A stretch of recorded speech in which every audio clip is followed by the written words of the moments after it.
നമസ്കാരം. ആദ്യം നോക്കാം പ്രധാന വാർത്തകൾ. സംസ്ഥാനത്ത് ഇന്നും ഒറ്റപ്പെട്ട ശക്തമായ മഴയ്ക്ക് സാധ്യത. 4 ദിവസം കൂടി മഴ തുടരുമെന്ന മുന്നറിയിപ്പ്. ബംഗാൾ ഉൾക്കടലിൽ വീണ്ടും ന്യൂനമർദ്ദം രൂപപ്പെട്ടേക്കുമെന്ന് കാലാവസ്ഥാ വകുപ്പ്. തീര മലയോര മേഖലകളിൽ ജാഗ്രതാ നിർദ്ദേശം. കറുത്തമ്മ പോയാലും ഈ കടപ്പുറത്തൊന്നും ഞാൻ പോവില്ല. എന്റെ കൊച്ചു മുതലാളി, ഞാൻ എന്നും ഇവിടെ ഇരുന്ന് കറുത്തമ്മയെ ഓർത്ത് ഉറക്ക പാടും. നവതിയുടെ നിറവിൽ മലയാളത്തിന്റെ മഹാനടൻ മധു.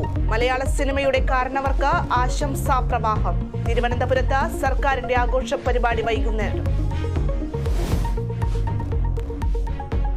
കോഴിക്കോട് നിപ ആശങ്ക അകലുന്നു. ഇന്നു മുതൽ കൂടുതൽ ഇളവുകൾക്ക് സാധ്യത. വിദ്യാഭ്യാസ സ്ഥാപനങ്ങൾ തുറക്കുന്നതിൽ തീരുമാനവും ഇന്ന്.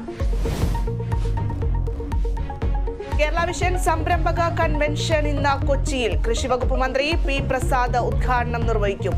പ്രഥമ കേരള വിഷൻ ടെലിവിഷൻ അവാർഡ് വിതരണവും ഇന്ന്. ഖലിസ്ഥാൻവാദി നേതാവിന്റെ കൊലപാതകത്തിൽ തെളിവുകൾ ഇന്ത്യക്ക് കൈമാറിയെന്ന് കാനഡ. യഥാർത്ഥ പ്രതികളെ കണ്ടെത്തണമെന്ന് അമേരിക്ക. സ്ഥിതിഗതികൾ നിരീക്ഷിച്ച് ലോകരാജ്യങ്ങൾ.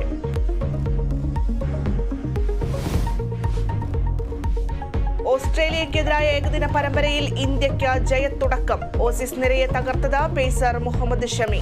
അന്താരാഷ്ട്ര ക്രിക്കറ്റിൽ ഇന്ത്യക്ക് ചരിത്ര നേട്ടം. ഏഷ്യൻ ഗെയിംസിന് ഹാങ്ചോവിൽ ഇന്ന് തിരിതെളിയും.